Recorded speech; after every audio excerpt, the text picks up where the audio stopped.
Assalamualaikum warahmatullahi wabarakatuh. Halo Sobat Necis, gimana kabarnya nih?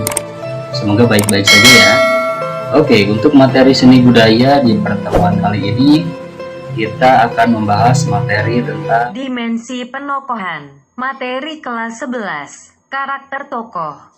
Karakter tokoh ialah manusia atau watak dalam cerita yang berbentuk naratif atau drama yang diberi sifat-sifat tertentu termasuk perangai dan pemikiran yang dikenal melalui percakapannya, yaitu dialog dan apa yang mereka lakukan dalam bentuk aksi. Berdasarkan perangai dan nilai moral suatu watak yang lahir melalui percakapan dan aksi itu membentuk sebagian dari motivasi watak. Suatu watak pada dasarnya mungkin tidak berubah atau tidak bertukar dari segi rupa dan sifat-sifat bawaan dan juga pemikiran dari awal hingga ke akhir cerita. Watak juga mungkin menempuh atau mengalami perubahan yang radikal atau cepat atau sebaliknya melalui perkembangan secara sedikit demi sedikit atau sebagai akibat dari krisis yang meruncing. Apakah watak itu berubah atau tidak? Kita memerlukan kepastian pada suatu watak. Dia tidak boleh berlaku dengan cara yang tidak sesuai dengan tabiat yang ditentukan. Karakter tokoh adalah tokoh hidup, bukan tokoh mati yang hanya merupakan boneka di tangan pengarang. Tokoh hidup dalam lakon adalah watak pribadi yang memiliki ciri-ciri yang khas, punya perangai dan tabiat yang tertentu, yang karakteristik. Tokoh yang hidup di dalam lakon adalah tokoh yang memiliki 3 dimensi, yaitu A. Dimensi fisiologis, ialah ciri-ciri badani. B. Dimensi sosiologis, ialah ciri-ciri kehidupan masyarakat. C. Dimensi psikologis, ialah ciri-ciri kejiwaannya. 1. Ukuran-ukuran moral untuk mengatakan yang baik dan yang tidak baik. Mentalitas. 2. Temperamen, keinginan-keinginan pribadi, perasaan-perasaan pribadi, serta sikap dan kelakuan. 3. Kecerdasan, keahlian, kecakapan khusus dalam bidang tertentu. Apabila kita mengabaikan salah satu dari ketiga ciri-ciri tersebut, baik yang berupa watak pribadi maupun lingkungan serta keadaan tubuhnya, maka sudah pasti bahwa tokoh ini akan menjadi tokoh yang timpang, yang cenderung menjadi tokoh yang mati. Hanya dengan memberi pada tokoh-tokoh itu dan melengkapinya dengan ketiga unsur-unsur ketiga dimensi itu, maka dapat dijamin bahwa tokoh-tokoh yang kita tampilkan adalah tokoh-tokoh yang hidup. Misalnya, tokoh yang paling penting dalam lakon kita adalah seorang dokter. Maka tentulah harus dijelaskan siapa dan bagaimana dokter kita itu.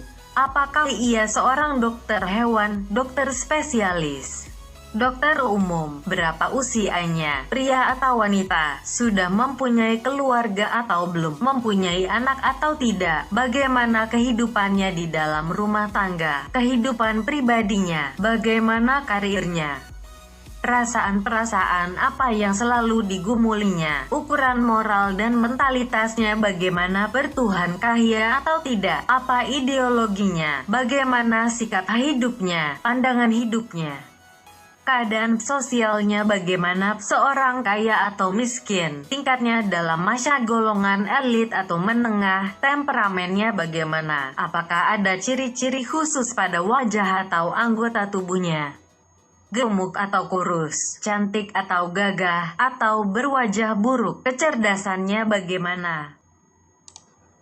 Tiap dimensi itu terdiri dari beberapa unsur-unsur penting. A. Ciri-ciri badani, fisiologis. 1.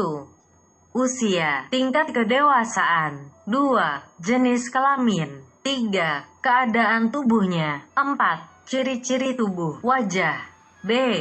Latar belakang kemasyarakatan, sosiologis. 1.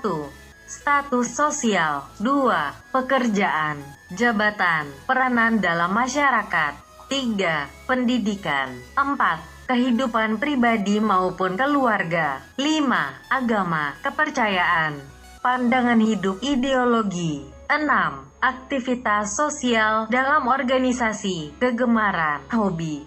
7. Kewarganegaraan, keturunan, suku, bangsa. C. Latar belakang kejiwaan, psikologi. Kalau kita menampilkan seorang politikus sebagai tokoh yang terpenting dalam lakon kita, maka tentulah harus dijelaskan siapakah dia itu. Apakah dia seorang nasionalis komunis, menjadi anggota partai mana dan menganut golongan politik mana? Apakah ia seorang non-partisan? Bagaimana karirnya sebagai politikus? Apakah jabatannya dalam lembaga negara? Bagaimana pula pahamnya, termasuk orang keras dan fanatik atau seorang yang mudah kompromi? Seorang demokrat atau seorang yang mencari-cari keuntungan dalam saat-saat yang mujur? Bagaimana ukuran moralnya, mentalitasnya, temperamennya, ambisinya, sifat-sifat pribadinya? Pengalaman-pengalamannya, pendidikannya, kecerdasannya, usia, jenis kelaminnya. Marilah kita ambil sebagai contoh seorang tokoh yang terpenting dalam lakon Api, yakni R. Hendrapati. Perhatikan bagaimana pengarang dengan seksama mengisikan unsur-unsur ketiga dimensi itu ke dalam diri R. Hendrapati sehingga ia menjadi seorang tokoh yang hidup. Kita mengetahui tentang R. Hendrapati itu jelas sebagai berikut. Usianya 48 tahun. Keadaan tubuhnya kurus tinggi. Ia seorang apoteker. Pendidikannya di sekolah tinggi di Rotterdam, Nederland, meskipun tidak lulus. Karirnya sebagai apoteker, pemilik rumah obat dan laboratorium. Hendrapati, tingkat hidupnya dalam masyarakat termasuk orang kaya. Kehidupan pribadi dan kehidupannya dalam keluarga penuh dengan pertentangan-pertentangan. R. Hendrapati bukan kaum keturunan bangsawan, ia lahir dari keturunan orang biasa. Sudah punya istri dan anaknya 2 orang yang sudah dewasa. Watak dan ukuran-ukuran moralnya rendah. Sifatnya angkuh. Kepala batu dan sombong, perasaan rendah diri selalu terbawa-bawa dalam setiap tingkah lakunya. Dia termasuk seorang yang berkepandaian tanggung, kecakapannya setengah-setengah. Tetapi kemauannya sangat keras. Ia ingin menjadi seorang manusia yang termasyhur, terhormat di seluruh dunia. Tingkah lakunya mencerminkan budinya yang buruk. Sikapnya terhadap orang lain ingin menang sendiri, tak kenal belas kasihan. Pandangan hidupnya sangat mementingkan kebendaan, kekayaan yang akan ia kumpulkan untuk dirinya sendiri.